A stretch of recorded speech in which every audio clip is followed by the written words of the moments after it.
Welcome to the next video in mathematical logic, still discussing propositional logic, this time moving on to the topic of induction or generalized induction. I want to express this as kind of parallel to something we've already done earlier, which is the inductive construction of the set of all sentences.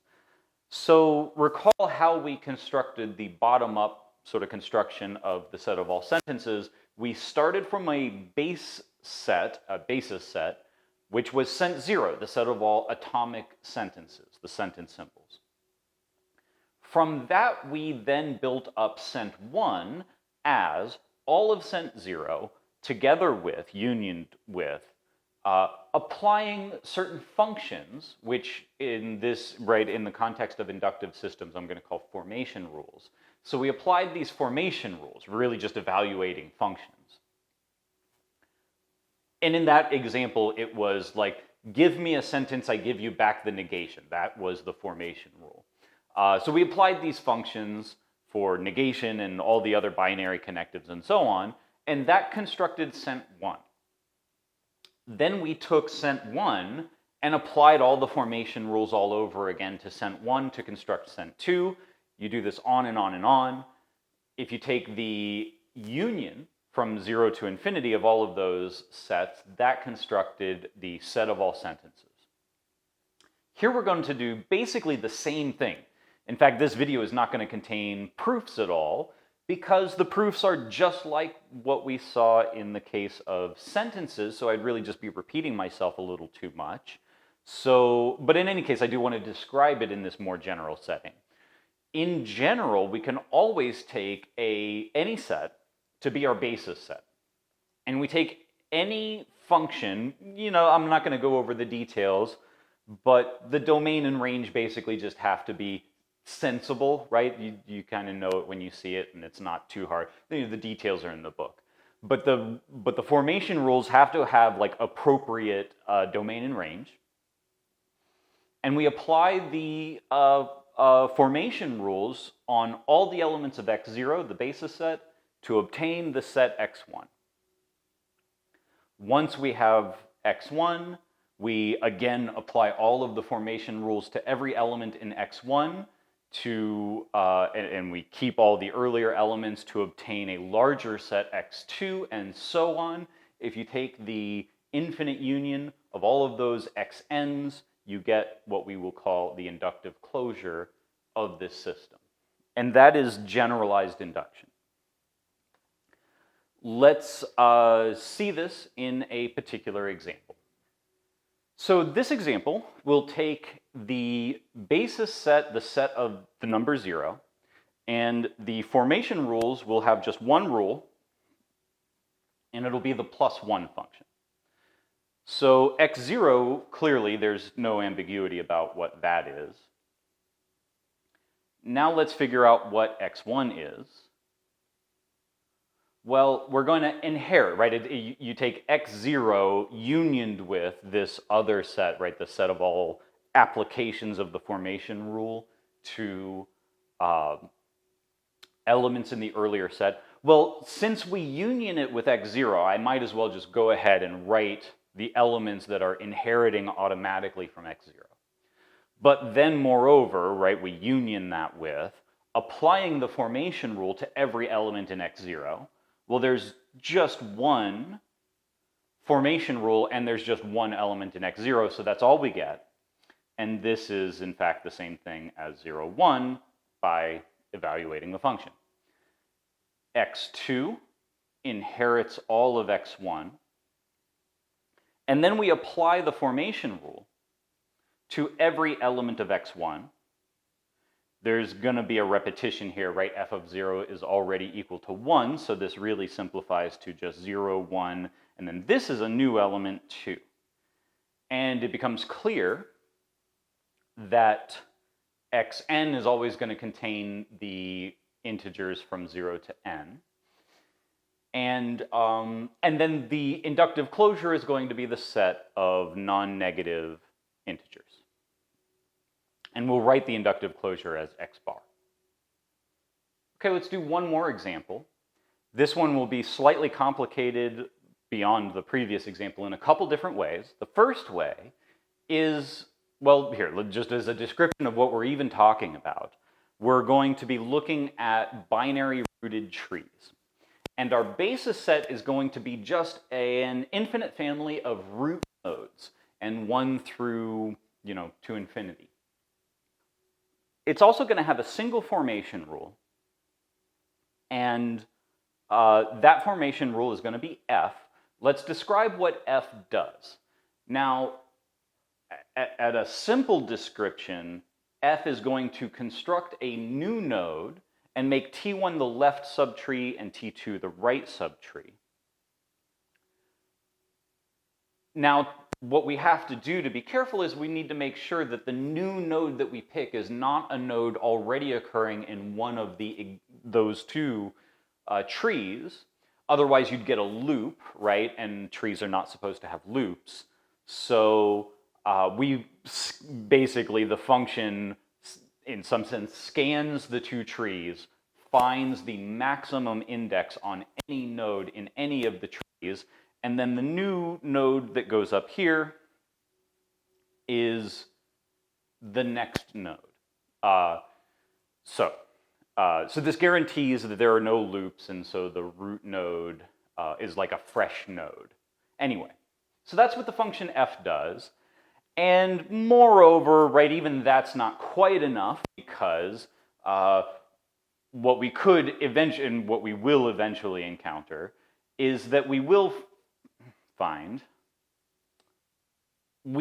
in the process of looking at these sequences of sets as we've been describing them, we'll have to consider f of n1, n1.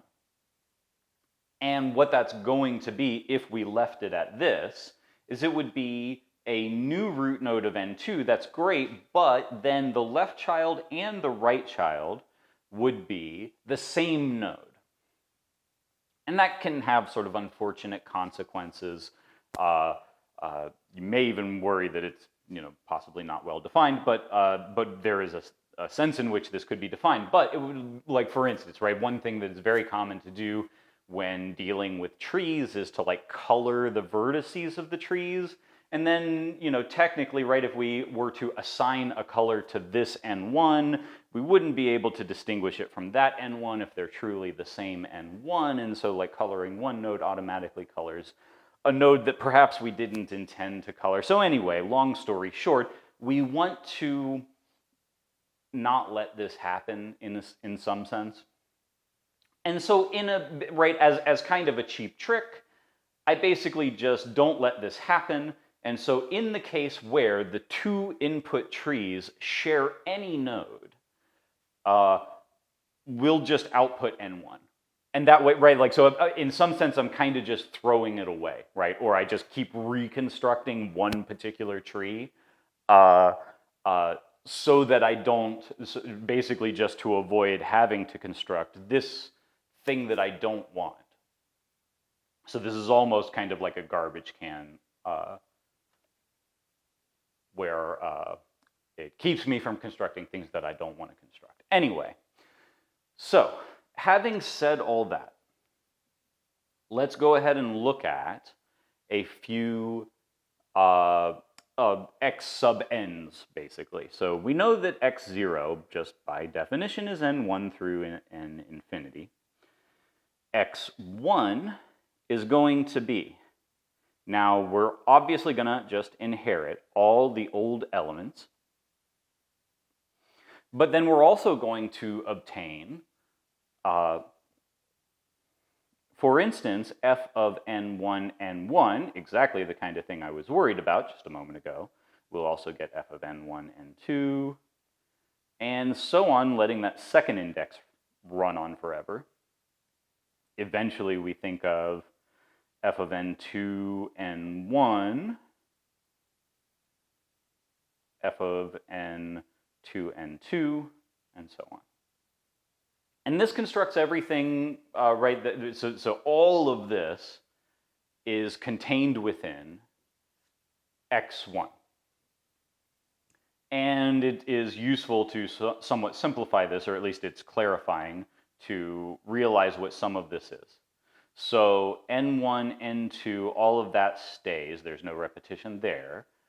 F of n1, n1, as we said, is just the same thing as n1, so it actually adds nothing new, exactly as it was designed to do.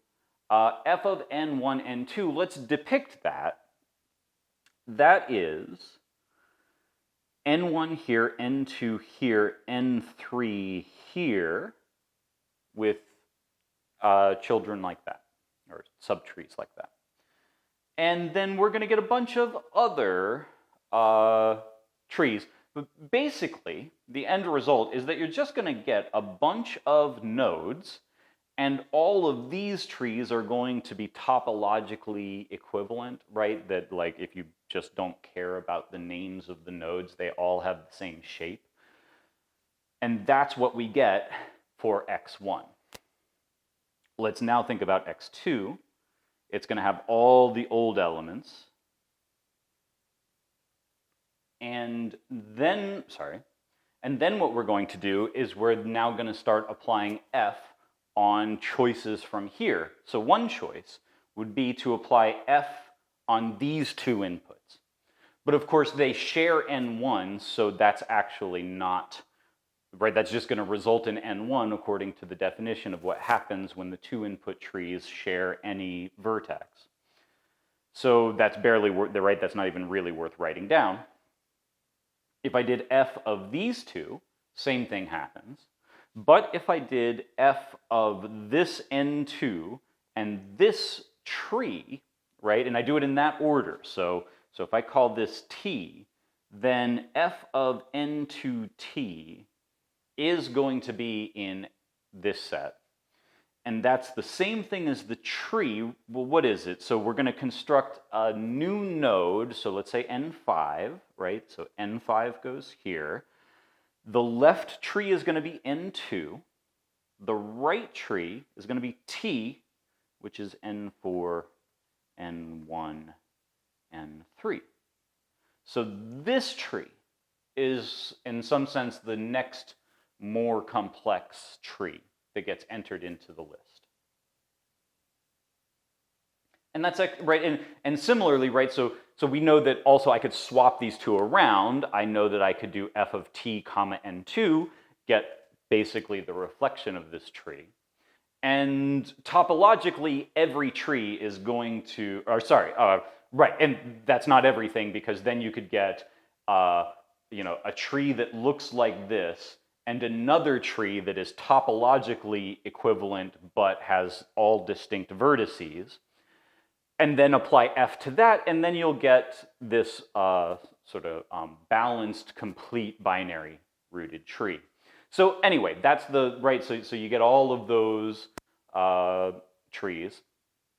Effectively, if you call these all, if you identify these by height, and you say that, like, the root nodes or the simple nodes have height 0, and this has height 1, and this has height 2, then effectively x2 has all of the full binary trees of height 2.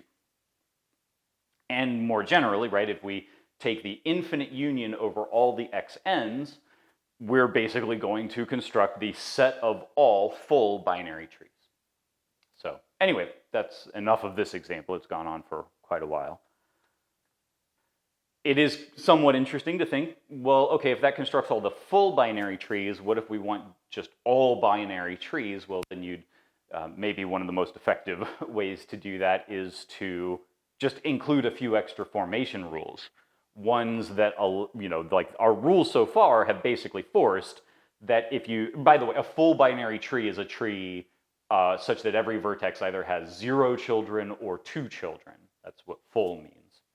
And so that's what we have here.